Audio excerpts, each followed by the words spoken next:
Hi friends, kitchen queen ಚಾನೆಲ್ಗೆ ಸ್ವಾಗತ. ಇವತ್ತು ನಾನು ನಿಮಗೆ ನಮ್ಮ ಉತ್ತರ ಕರ್ನಾಟಕದ ಸ್ಪೆಷಲ್ ಕೆಂಪು ಹಣ್ಣು ಮೆಣಸಿನಕಾಯಿ ಚಟ್ನಿ ಹೇಗೆ ಮಾಡೋದು ಅಂತ ಹೇಳಿಕೊಡ್ತಾ ಇದ್ದೀನಿ. ಸ್ಕಿಪ್ ಮಾಡದೆ ವಿಡಿಯೋ ಪೂರ್ತಿಯಾಗಿ ನೋಡಿಕೊಳ್ಳಿರಿ. ಇದು ರೋಟಿ, ಚಪಾತಿ, ದೋಸೆಗೆ ತುಂಬ ಚೆನ್ನಾಗಿರುತ್ತದೆ. ಇದು ಒಂದು ಮಾಡಿದರೆ ಸಾಕು, ಪಲ್ಯ ಮಾಡುವ ಅವಶ್ಯಕತೆನೇ ಇರೋದಿಲ್ಲ. ಇದಕ್ಕೆ ಏನೇನು ಬೇಕು ಅಂತ ನೋಡಿಕೊಳ್ಳೋಣ ಬನ್ನಿ. ಇದಕ್ಕೆ ನಾನು ಇಲ್ಲಿ 100 ಗ್ರಾಂನಷ್ಟು ಹಣ್ಣು ಮೆಣಸಿನಕಾಯನ್ನು ತೆಗೆದುಕೊಂಡಿದ್ದೇನೆ. ಖಾರ ಕಡಿಮೆ ಇರುವ ಮೆಣಸಿನಕಾಯಿ ತಗೊಂಡ್ರೆ ಒಳ್ಳೆಯದು. ಇದನ್ನು ಚೆನ್ನಾಗಿ ತೊಳೆದು ಒರೆಸಿಕೊಳ್ಳಬೇಕು. ಸ್ವಲ್ಪನೂ ನೀರಿರದೇ ಇರೋ ಹಾಗೆ ಮೆಣಸಿನಕಾಯನ್ನು ಒರೆಸಿಕೊಳ್ಳಬೇಕು. ಮತ್ತು ಇದಕ್ಕೆ ಬೆಳ್ಳುಳ್ಳಿ ಬೇಕು. ಬೆಳ್ಳುಳ್ಳಿ ಜಾಸ್ತಿನೇ ಬೇಕಾಗುತ್ತದೆ.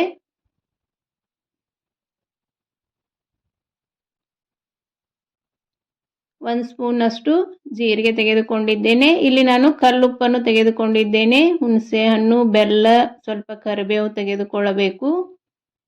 ಕಲ್ಲುಪ್ಪು ಹಾಕೋದರಿಂದ ಬೇಗನೆ ಚಟ್ನಿ ರೆಡಿ ಆಗುತ್ತದೆ.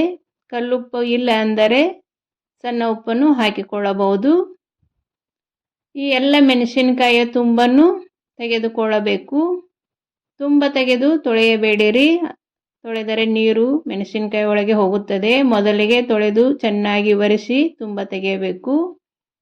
ಈಗ ಒಂದು ಮಿಕ್ಸಿ ಜಾರ್ ತೆಗೆದುಕೊಂಡು ಈ ರೀತಿ ಮೆಣಸಿನಕಾಯನ್ನು ಕಟ್ ಮಾಡಿ ಹಾಕಿಕೊಳ್ಳಬೇಕು. ಈ ರೀತಿ ಕಟ್ ಮಾಡಿ ಹಾಕೋದರಿಂದ ಬೇಗನೆ ಸಣ್ಣಾಗುತ್ತದೆ. ಈ ರೀತಿ ಎಲ್ಲ ಮೆಣಸಿನಕಾಯನ್ನು ಕಟ್ ಮಾಡಿ ಹಾಕಿಕೊಳ್ಳಬೇಕು. ಈಗ ಇದಕ್ಕೆ ಬೆಳ್ಳುಳ್ಳಿಯನ್ನು ಹಾಕಿಕೊಳ್ಳೋಣ. ಇಲ್ಲಿ ನಾನು ಒಂದು ಹಿಡಿಯಷ್ಟು ಬೆಳ್ಳುಳ್ಳಿಯನ್ನು ತೆಗೆದುಕೊಂಡಿದ್ದೇನೆ.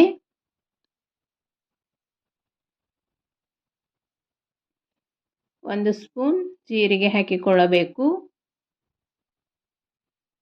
ಇದಕ್ಕೆ ರುಚಿಗೆ ತಕ್ಕಷ್ಟು ಕಲ್ಲುಪ್ಪನ್ನು ಹಾಕಿದ್ದೇನೆ.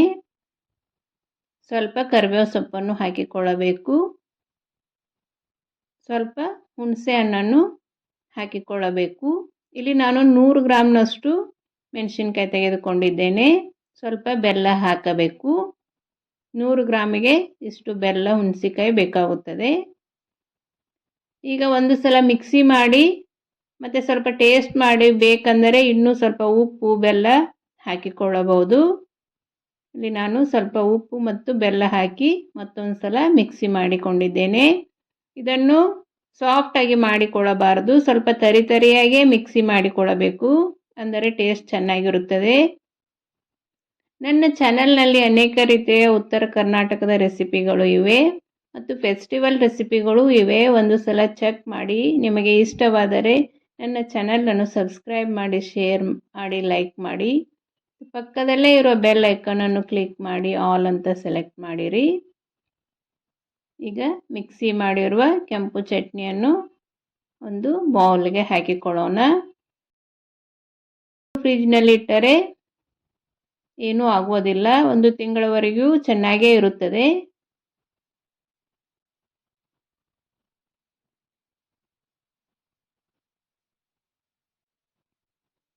ಚಪಾತಿ, ದೋಸೆಗೆ ಮತ್ತು ರೊಟ್ಟಿಗೆ ತುಂಬ ಚೆನ್ನಾಗಿರುತ್ತದೆ.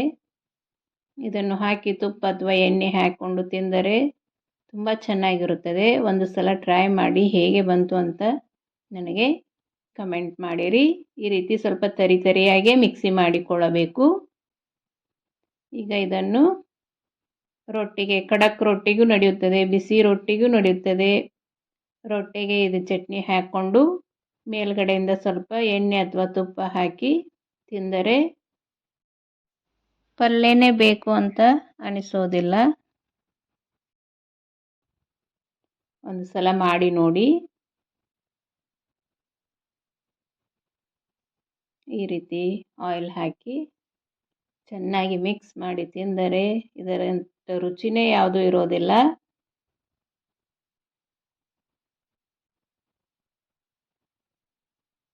ಇದನ್ನು ನಮ್ಮ ಉತ್ತರ ಕರ್ನಾಟಕದ ಸೈಡ್ ಯಾವಾಗಲೂ ಮಾಡಿಟ್ಟಿರ್ತಾರೆ. ಯಾವಾಗ ಬೇಕೋ ಆವಾಗ ತಿನ್ಬೋದು ಅಂತ. ಈಗ ಕೆಂಪು ಮೆಣಸಿನ್ಕಾಯಿ ಚಟ್ನಿ ರೆಡಿ ಆಯಿತು.